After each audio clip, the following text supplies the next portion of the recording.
Pada video kali ini, saya akan menjelaskan mengenai jenis-jenis alat berat pada proyek konstruksi.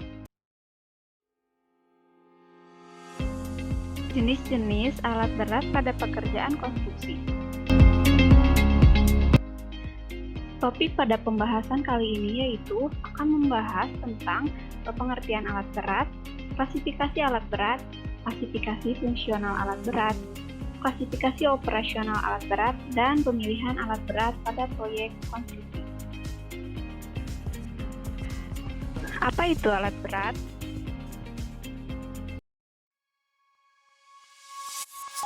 Alat berat adalah mesin berukuran besar yang didesain untuk melaksanakan fungsi konstruksi seperti pengerjaan tanah atau earthworking dan memindahkan bahan bangunan.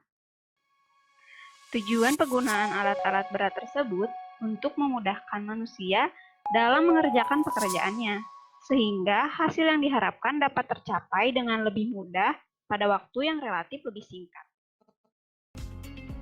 Berdasarkan pengklasifikasian alat berat, alat berat itu dibagi menjadi dua, yaitu klasifikasi berdasarkan fungsional dan juga klasifikasi berdasarkan operasional. Klasifikasi fungsional alat berat adalah pengelompokan alat berat berdasarkan fungsi dan kegunaan utama alat tersebut. Beberapa klasifikasi fungsi alat berat adalah alat pengolah lahan, alat penggali, alat pengangkut material, alat pemindahan material, alat pemadat, alat pemproses material, dan alat penempatan akhir material.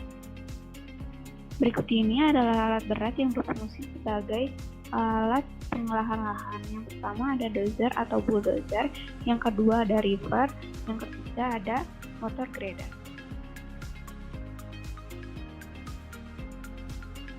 Dozer atau sering disebut bulldozer ini termasuk salah satu alat pengolahan. Fungsinya antara lain membuka jalan baru, mengupas lapisan permukaan, dan menyebarkan material. Reaper adalah perangkat yang berada di belakang bulldozer. Bentuknya itu menyerupai cakar dan berfungsi memecah tanah maupun bebatuan serta menggemburkan tanah.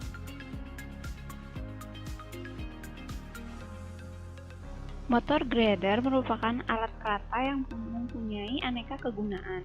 Umumnya digunakan dalam proyek pembangunan atau perawatan jalan. Bahkan dengan kemampuan bergeraknya, grader sering digunakan dalam proyek lapangan terbang.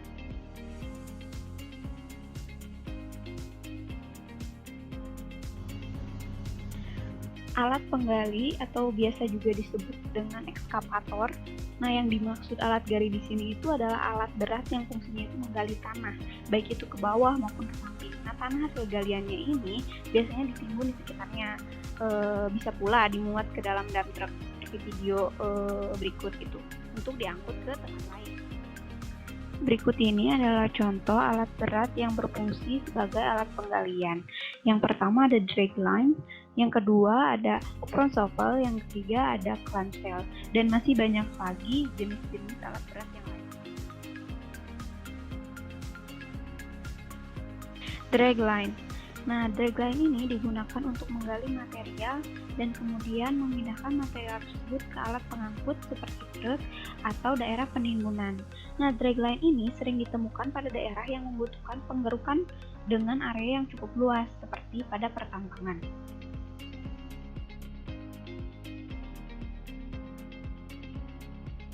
Front shovel.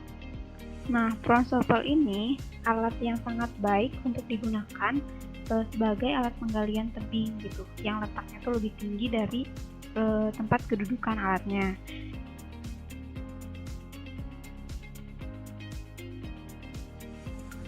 Clamshell.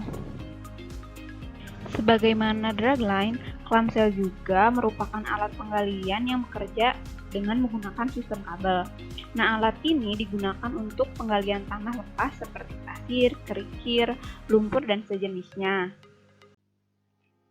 Alat berat yang berfungsi sebagai alat pengangkut material yaitu kren dan truk, di mana kren mengangkut secara vertikal dan truk mengangkut secara horizontal.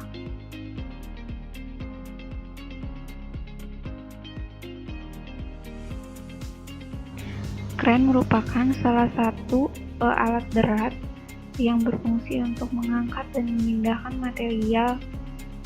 Nah, kren juga memiliki bentuk dan kemampuan angkat yang besar dan mampu berputar hingga 360 derajat dan jangkauannya hingga puluhan meter. Ada beberapa jenis kren, di antaranya yaitu mobile crane, tower crane, crawler crane, dan lain-lain.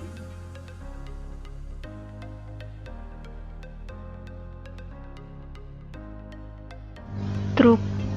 Nah, truk ini jenis alat pengangkut material secara horizontal gitu. Bisa digunakan untuk mengangkut material berat dari satu titik ke titik lainnya. Nah, biasanya kan dalam jarak tempuh yang relatif jauh. Salah satu contoh alat berat yang berfungsi sebagai alat pemindah material yaitu loader. Loader merupakan alat pengangkut material dalam jarak pendek. Nah, bila digunakan sebagai alat pengangkut, maka loader dapat bekerja lebih baik dari bulldozer. Nah, sebab dengan menggunakan loader, tak ada material yang tercecer. Apabila suatu lahan dilakukan penimbunan, pada lahan tersebut perlu dilakukan pemadatan. Nah, pemadatan juga dilakukan untuk pembuatan jalan. Nah, alat berat yang termasuk sebagai alat pemadat adalah stamping roller, kompaktor, dan lain-lain.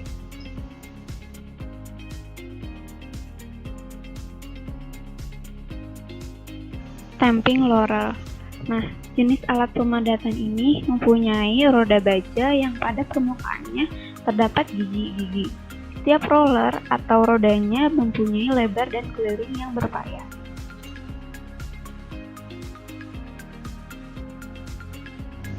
Kompaktor digunakan untuk memadatkan tanah atau material hingga tercapai tingkat kepadatan yang diinginkan. Alat ini digunakan untuk mengubah batuan dan mineral alam menjadi suatu bentuk dan ukuran yang diinginkan. Hasil dari alat ini misalnya adalah batuan bergradasi, semen, beton, dan aspal. Alat berat yang termasuk dalam kategori ini adalah crusher. Alat penempatan akhir material memiliki fungsi untuk menempatkan material pada tempat yang telah ditentukan. Di tempat atau lokasi ini, material disebarkan secara merata dan dipadatkan sesuai dengan spesifikasi yang telah ditentukan. Yang termasuk di dalam kategori ini adalah concrete spreader, asphalt pepper, dan lain-lain. Klasifikasi operasional alat berat adalah alat berat yang pada pengoperasiannya dapat dipindahkan dari satu tempat ke tempat lain, baik yang dapat digerakkan maupun yang tidak dapat digerakkan atau statis. Dengan demikian, klasifikasi alat berat berdasarkan penggerakannya dapat dibagi menjadi alat dengan penggerak dan alat statis. Dari alat penggerak tersebut adalah crawler atau roda kelabang. Sedangkan belt merupakan alat penggerak pada konveks. Alat berat yang termasuk di dalam klasifikasi alat statis adalah tower crane dan batching plate. Pemilihan alat berat dilakukan pada tahap perencanaan, di mana jenis, jumlah, kapasitas alat berat merupakan faktor penentu. Tidak semua jenis alat berat dapat digunakan untuk setiap proyek konstruksi. Oleh sebab itu, pemilihan alat berat yang tepat sangat diperlukan. Apabila terjadi kesalahan dalam pemilihan alat berat, maka akan terjadi keterlambatan di dalam pelaksanaan, biaya proyek yang membengkak, dan hasil yang tidak sesuai dengan rencana. Nah, di dalam pemilihan alat berat, ada beberapa faktor yang harus diperhatikan, sehingga kesalahan di dalam pemilihan alat berat ini dapat dihindari. Yang pertama, fungsi yang harus dilaksanakan. Alat berat dikelompokkan berdasarkan fungsi seperti menggali, mengangkut, dan lain-lain.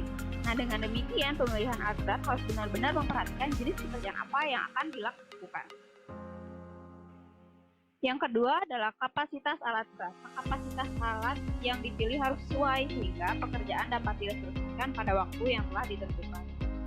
Yang ketiga, cara operasinya. Nah, alat berat dipilih berdasarkan arah, misalnya horizontal maupun vertikal, dan jarak gerakan, kecepatan, dan lain-lain. Yang keempat adalah pembatasan dari metode yang digunakan.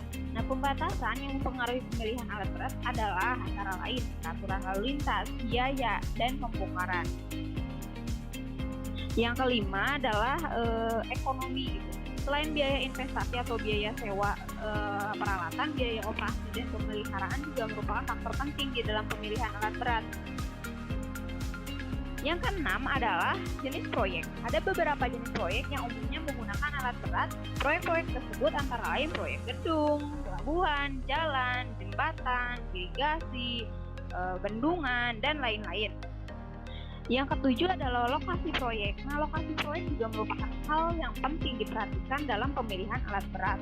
Sebagai contoh, lokasi proyek di dataran tinggi memerlukan alat berat berbeda dengan yang di dataran rendah.